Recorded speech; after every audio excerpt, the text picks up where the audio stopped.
the North Korean nuclear issue were to be solved completely, then there would be immense opportunities to reduce the U.S. military presence on Okinawa, and the Futenma issue would probably go away. But given what you said, that it's unlikely that we will achieve the ultimate objective, but we may need to settle for something that's better than what we have today, and also avoid war. So given that you talked about the importance of containment and deterrence as well, I guess one issue is, of course, Futenma is critical to any kind of contingency planning regarding a North Korean military confrontation. But do you think it might be also wise to consider other contingency options? For example, given that if there is a conflict on the Korean Peninsula, the Marine contingent on Okinawa may not be sufficient to deal with such a contingency, and you would probably need to bring Marine combat forces from other places, and perhaps the continent of the United States. So do you think it might make sense for the Japanese government to work with the U.S. government to think of other ways of facilitating the rapid deployment of U.S. forces for Korean contingency, possibly the use of military defense facilities on the main islands of Okinawa, the main islands of Japan, and not on Okinawa, like on Kyushu, which is closer to Korea, and also closer to the amphibious ships which are home ported in Sasebo. First of all, Mike, let me say that you drew the correct conclusions about the connection between the summit meeting negotiations and the possible issues in Okinawa. My conclusion is that the summit meeting, if successful, which I hope it will be, will take a long time in implementation of denuclearization, and therefore this issue is not going to go away very soon. And therefore I don't see a quick resolution to the Okinawa problem from any agreement we make at the summit meeting. On your second question, the forces at Futenma are only a small part of the response we would have to make to a North Korean military incursion into South Korea. They are the tip of the spear, as we call it. They're the first forces over there, the forces that are there specifically to stop the North Koreans before they get in deeply into Seoul. That's why they are there, and that's what their purpose would be.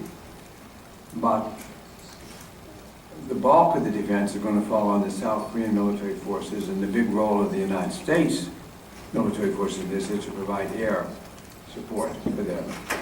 And those reinforcements, while some of it comes from Okinawa, the large bulk of it comes from other locations. They come from Japan, they come from Alaska, they come from the state of Washington, from the Court Air Base. So the main military strength to the Allied forces in fighting back a North Korean incursion are going to come from mainland Japan, from Alaska, and from the mainland United States. That would far overwhelm the relatively small contribution from Futenma. Futenma's role is specifically focused on the immediate stopping of the North Korean forces before they get into Seoul. They were not themselves sufficient to defeat the North Korean forces. Thank you very much. So the floor is now open for questions. Excuse me, Mike, I'll just say one other thing. Yes. When I was Secretary of Defense, when we had a crisis pending in 1994, which, as I told you, I thought had possibly a 50-50 chance of ending up in warfare, I was busy sending reinforcements to South Korea at the time. But I also met with the Prime Minister of Japan and told him that if this broke out, we were doing everything we can to prevent it from becoming military. But if it went into military, we would require large numbers of U.S. aircraft being staged through Japanese bases, air bases, to go into South Korea. The bulk of the defense would actually go through the mainland of Japan, not through Okinawa. Thank you. Any questions? Don't be shy. I mean, I've got plenty of questions, but yes. Please state your name and affiliation before I ask you the question. Thank you. A reporter from Voice of America. This morning, President Trump replaced Secretary of State Tillerson with CIA Director Pompeo. So my question is whether Mr. Pompeo is a bad choice for the negotiation between U.S. and North Korea. Thank you.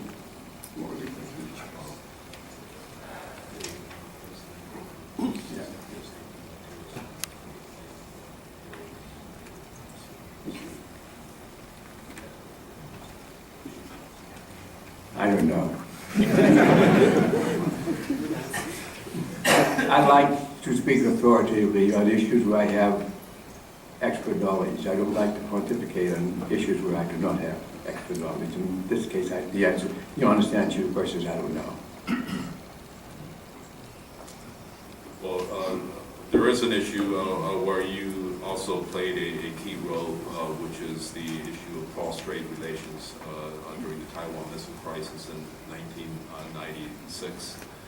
Anyone that looks at the map would see the Okinawa Prefecture as being right at the center of a possible contingency over Taiwan. What's your analysis of the possibility of a Taiwan contingency, and what can the United States and Japan do, and what should they do to deter such a conflict?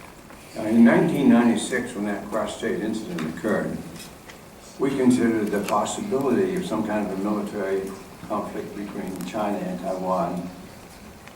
While it was not high, it was also not low either. We were concerned about it. And when the Chinese conducted missile firings, some of which impacted just 10, 20 miles from Taiwan, we thought that was a very dangerous provocation which might escalate. And so I requested permission from President Clinton and got permission from him to send 2 carrier battle groups to the Taiwan Strait area as a signal of resolve to China that we were committed to the defense of Taiwan and they should not get involved in military conflict there. It was meant to deter a military action, not to stimulate a military action. That action was successful, the crisis was resolved in a way, and for many, many years now we do not see Taiwan as a potential problem. But our main action in the last few decades has not been military.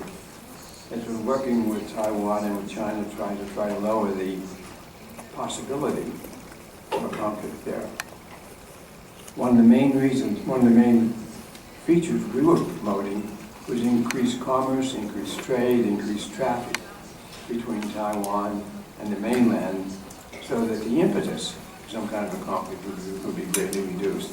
One specific incident which is very, very important was the starting of commercial air traffic between Taiwan and the mainland. In 1996, when that incident occurred, there was no such commercial air traffic. That now is a robust today. And I think today both Taiwan and China understand to be very, very great damage to each other commercially if there is any kind of military conflict. So that problem has been greatly reduced, I think. We do not see Taiwan today as a major potential for conflict, and that's the good news. The military action we took in '96 was a stopgap measure. It was intended to deal with that specific problem. It was never intended to be a long-term solution. As a matter of fact, our military deployment of 2 carrier battle groups over the long term had a negative impact. Because I'm a chess player, and those of you who are chess players know something called the fallacy of the last move. So we made this move of sending 2 carrier battle groups to Taiwan. It solved that immediate problem, but it led to other problems. It led to China making a second move and a third move and so on. It led to China building up a very enhance military capability for attacking carrier battle groups in the Taiwan Strait. So every action has a reaction, counteraction. The most fundamentally important thing we've done in the Taiwan Strait is to look for a diplomatic solution to that problem so that the danger of military conflict is greatly reduced. And that is why it's important. So today, I think the bad news is that it would be much more difficult to enforce a military solution through our carrier battle groups because of the buildup of the Chinese forces. We can still resist that, but we haven't. They made their move, then we made our move too, which is how to resist those new defenses we're building. But the main lesson is that the solution to the Taiwan State problem is not a military solution, it's a diplomatic solution. And in that area, there's been very substantial progress made. I'm happy to report. Thank you. So, Professor Nozoe and then Professor Raps. My name is Kunio Kikuchi, and I'm former World Bank staff and consultant now. You repeated a number of times that the Air Force intervention, should there be an event with North Korea invading the South, will come from the mainland of Japan and not from Okinawa. And I'm a little puzzled at that because, as you know, Okinawa has a lot of typhoons going there, and each time a typhoon comes close, I look at the Kadena Air Force Base preparation, and they are very proud that they are the largest overseas air force of the United States, overseas base. And during Vietnam War, of course, Kadena was very busy. Why is it that you think Kadena would be secondary to any Air Force base, such as Misawa in the mainland? That's one question. The other thing is the point of spear. In the last 20 years, a lot has changed in military technology, especially on drones and such, and missiles. And do you really, does the Marines realistically think that they could send Marines packaged into Ospreys to the front line, which would be like sending sort of targets into North Korean missiles? Those two questions. Thank you. That's a very complicated question, I mean, which elements of it to address.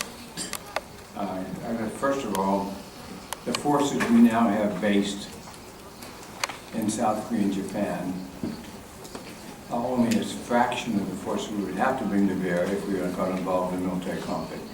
The rest of the forces have to be brought in from Alaska and from our military bases in the state of Washington, in the mainland United States. Those forces far superior, far larger than the forces we already have based in the area. Most of those forces would be staged, would be sent to South Korea, but they would be staged to their bases in the mainland Japan, not in Okinawa.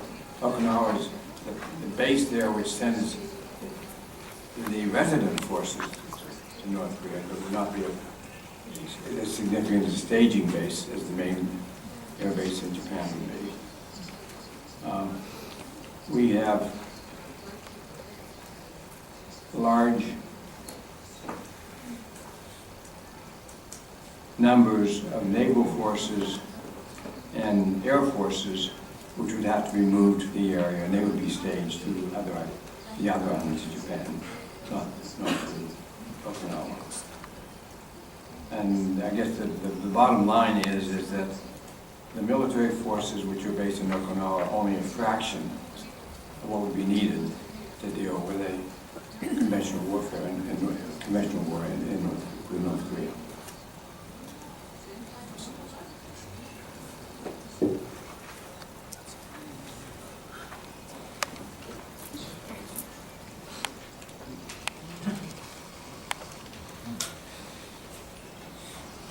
My name is Fumiaki Nozoe, Okinawa International University. I watched the NHK TV program in last year, you appeared. In this program, you testified that you about the return of Futenma Air Base, you thought the other alternative of the relocation facility outside of Okinawa. But you said the Japanese government was against that plan. So the relocation plan was placed on Okinawa. I understand that. So my question is, why did you seek another plan outside of Okinawa? And the second question is, why do you think the Japanese government was against the plan outside of Okinawa? Thank you.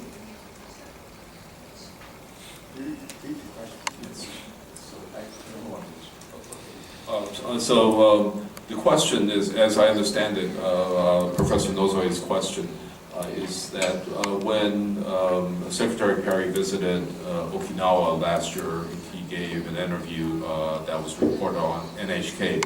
And in considering the various options for Futenma, that there may be other alternatives outside of Okinawa, but the reason why that was not considered is because the Japanese government opposed that. Is that the question?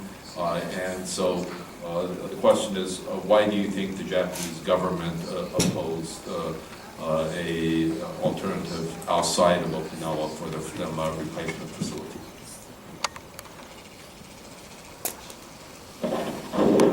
I don't know. I know they did. I can speculate. So, certainly one of them is the substantial amount of time and substantial amount of money that would take for major relocation of the base. Another speculation is while you resolve the encroachment problems in Okinawa, you create encroachment problems wherever they're moved to. The issue of air bases encroaching on civilian population is worldwide. It's not limited to Okinawa. And it's not just military bases, it's civilian air bases as well. So anywhere you move an air base, you're going to have some encroachment issues. All of those factors, I'm sure, were in the mind of the Japanese government when they took that position, but I cannot speak authoritatively of what their view is. Secretary Perry has another meeting that he goes to, so Professor Rapson's question is the last one. If you could state it as briefly as you can. Yes, I will. I'm Steve Rapson. I was stationed in Okinawa in the Army in 1967-68 at that very base in Henoko, which at that time was a nuclear weapons storage facility. That is so much controversy now. But getting beyond that, I think there are an estimated 18,000 Marines in Okinawa today.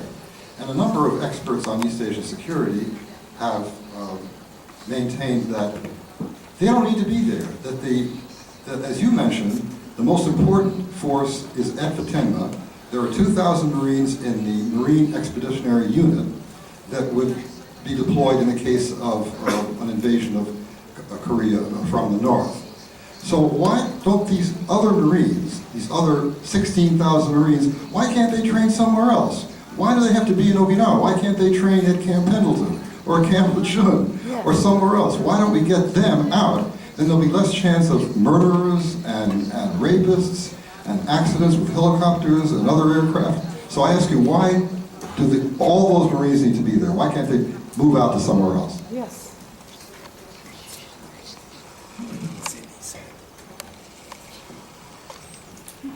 Well, they could. They could. They could. There's going to be a substantial expense involved. And you speak about, for example, doing it at Camp Pendleton. The people that live on Camp Pendleton, too, you know, they might have ideas and issues about this. Encroachment on civilian population is not unique to Futenma, it's not unique to Okinawa. It's anywhere you establish an air base, in particular, anywhere you establish a military air base. So yes, they could be moved. Aside from the time involved, aside from the costs involved, they're moved into somebody else's backyard. And the cliche in the United States is not in my backyard. Do it in somebody else's backyard, not in my backyard. It needs it done, but I don't want it done in my backyard. I want it done in somebody else's. And that's really the fundamental issue, is the point that you're addressing. Sure, it can be done somewhere else. Cost to do it, time to do it, and the creating of encroachment problems for wherever you move them to. Thank you. Thank you very much, Secretary Perry, for your always wise counsel, and I hope the current government takes your advice about how to approach the North Korea issue. Thank you very much. Thank you.